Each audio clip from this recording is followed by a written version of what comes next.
2시간 전에 마감한 트레이더가 생생하게 전하는 글로벌 마켓 리뷰 델타원입니다. 우리 시장은 장중에 눌림목이 있었지만 상승 마감하였고, 반대로 해외 시장은 2% 부족하게 마감하였는데요. 전일에 ISM 제조업 지수에 이어 오늘은 졸스, 그러니까 구인 구직 지표마저 눌리면서 채권이 강하게 튀었습니다. 하지만 이것도 하락이냐라고 할 정도로 낙폭이 적었고, 또 오후에 장마감 직전 대부분 만회하기도 하였습니다.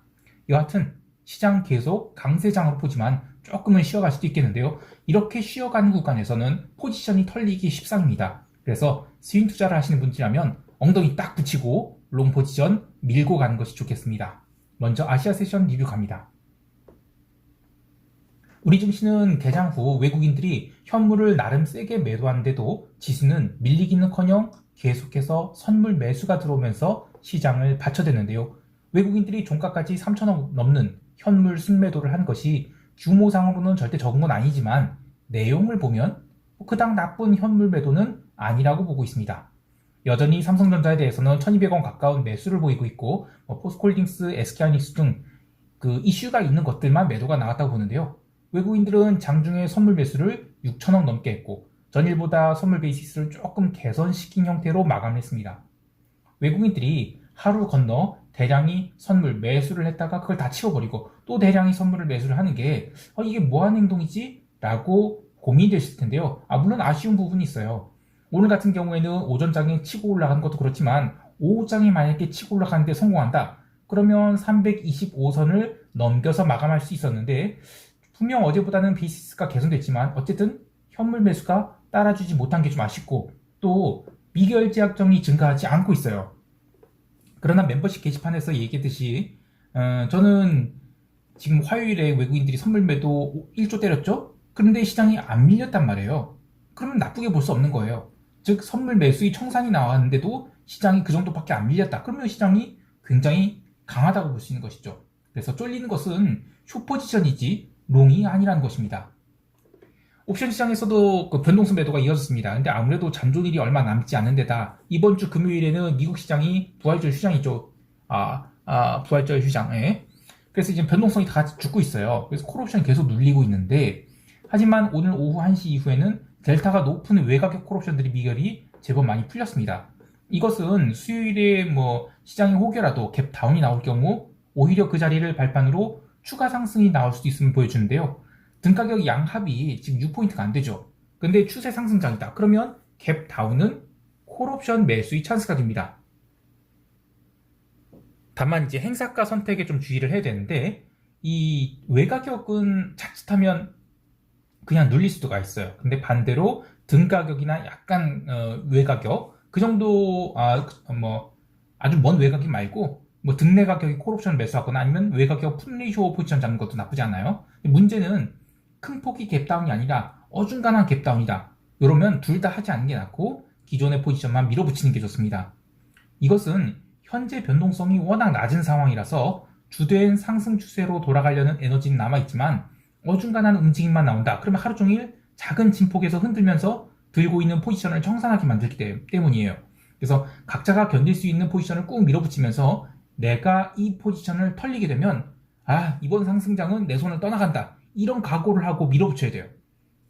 그러니까 한번 청산하면 재진입도 하지 않고 쳐다도 보지 않는 게 좋은데요. 시장이 하락 전환하는 것도 마찬가지예요. 한번 좀 눌렸다라고 해서 이거 하락이다라고 보는 게 아니라 고점에서 계속 등락을 거듭하다가 조심스럽게 상승 동력을 잃어가면서 하락이 나오는 것이라 이 바로 만약에 툭 부러진다. 그럼 오히려 매수의 찬스로 삼는 거예요. 매수의 찬스로 삼아야 됩니다. 다시 시황으로 돌아와서 옵션 시장에서는 콜 매도자들이 일부 손절매를 하면서 방향성을 위로 더 열어두었어요. 그리고 풋클래스는 여지없이 높은 델타 값이 외가격 옵션들의 대량이 미결이 쌓이면서 하방을 단단히 막아두었습니다. 참고로 높은 델타 값이 외가격 풋옵션 이게 무슨 뜻이냐 이렇게 오해를 하실 수가 있어요. 그 등가격의 델타 값이 마이너스 0.5죠 풋옵션이. 그리고 그보다 외가격은 행사가가 내려갈수록 마이너스 0.4, 마이너스 0.3 이렇게 내려가지만 실무에서는 외가격의 델타 값을 부호를 뗀 절대값으로 많이 사용해요. 그래서 저는 마이너스 0.5에서 마이너스 0.2 정도의 델타 값을 가진 외가격 풋옵션을 그냥 높은 델타 값이 풋옵션이라 대충 이렇게 얘기하고요. 내가격은 보통 매도를 잘 하니까요. 그리고 시장이 움직이게 될 때 이 민감하게 움직인 녀석들 이런 거를 그냥 높은 델타 값이 풋옵션이라 이렇게 얘기를 해요. 그리고 낮은 델타 값이 풋옵션은 그냥 마이너스 0.2보다 절대값이 낮은 것들, 그러니까 극외가 옵션들이 얘기하는데, 지수가 한 마이너스 3포인트쯤 움직여야 뭐 관뚜껑 열까 말까 이런 녀석들은 이번에 미결 변화가 얼마 없었다는 것이 핵심입니다. 전반적으로 시장이 소강 상태를 보이고 있습니다. 그래도 시장을 긍정적으로 보는 것은 외국인들이 선물 매매가 거칠게 움직이고 있지만 지수는 고가에서 잘 버티고 있어요. 그리고 베이시스도 하루 빼고는 여전히 강세 지속인지라 숏으로 돌릴 이유를 찾지 못하겠습니다. 자, 이제 유럽 세션으로 넘어갈게요.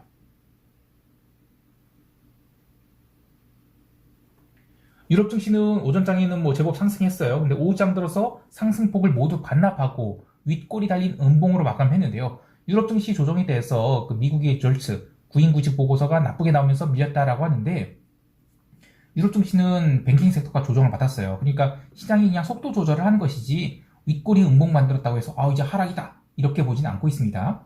하지만 채권 시장은 조금 다른 흐름을 보였는데요. 유럽 증시 개장과 함께 유로존 채권은 하루 종일 약세를 보였어요. 그리고 졸츠 발표 후 단기물 중심으로 급반등이 나와서 눌림을 또 싹 만회하고 플러스 마감했죠.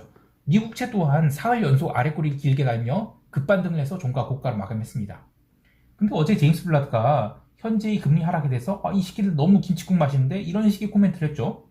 김칫국이 됐던 김치찌개가 됐던 지금 부활절 연휴로 시장이 가벼운 상태예요. 그래서 저는 오버액션이 나왔다라고 보고 있어요. 상품 시장에서도 골드가 한 방에 2038달러까지 튀었죠. 근데 이것 또한 오버액션을 보고 있습니다. 지금 분기 초라 자산 배분 펀드에서 골드 같은 그런 상품에 롱을 지른 것, 이런 것들도 오버액션 기류라고 보고 있어요. 통화시장에서는 유로화 그리고 엔화가 제법 큰 반등을 했는데, 이게 뭐 따로 달러 바스켓이 움직인 게 아니라 졸스 지표로 달러 매도가 나왔죠. 그래서 그때 유로와 엔만 강하게 반등을 한 것으로 보고 있습니다. 나머지 원자재 통화는 영 좋지 않았고, 특히 오지 달러는 오늘 금리 동결을 하면서 전일이 상승폭이 절반가량을 되돌려 주었습니다. 상품 시장에서도 구리가 다시 8,751달러까지 눌렸는데요. 일부 언론에서는 미국 공장 주문이 컨센서스보다 내려가서 하락했다라고 하지만 유럽 세션 시작부터 눌리기 시작했어요. 그래서 오히려 해당 지표 발표 때는 언더슈팅이 나온 것인지라 추세적 하락이라기보다는 이것 또한 그냥 변동성 차원에서의 눌림으로 보고 있습니다. 기름도 유럽 세션에서는 강세를 보였다가 졸츠 발표 때 잠깐 눌리고는 점진적 반등을 해서 81달러대를 회복했는데요. 어쨌든 시장이 아직 부러지지 않고 있어요. 그래서 이번 주는 그대로 보냈다가 다음 주에 어디에서 고점이 형성될지 이런 거 확인 후에 숏을 잡아도 늦지 않을 것 같아요. 이제 미국 세션을 넘어갑니다.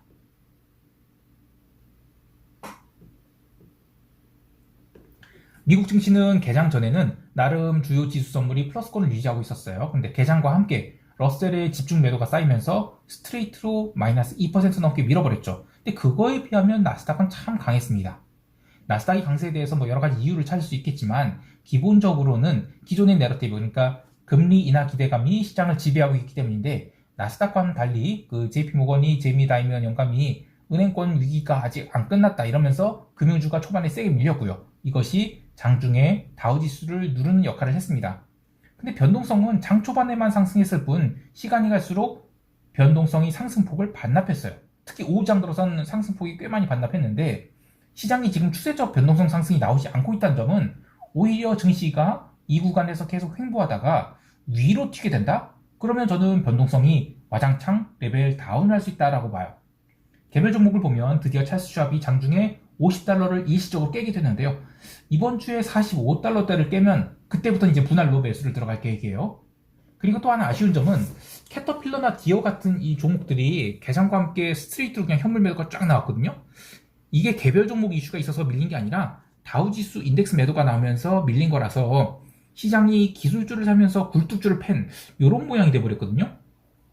근데 시장이 이게 돌아가면서 올라가야 좋은 건데 살짝 쉬는 거 아닌가 이런 걱정도 있어요. 근데 아직은 유동성이 부족한 상황에서 눌림이 나온 것이다 이렇게 보고 있습니다. 그러니까 추세 매도를 쌓을 때는 아직은 아니다 이렇게 보고 있어요. 이제 시장 총평하면서 대응 전략 이야기할게요.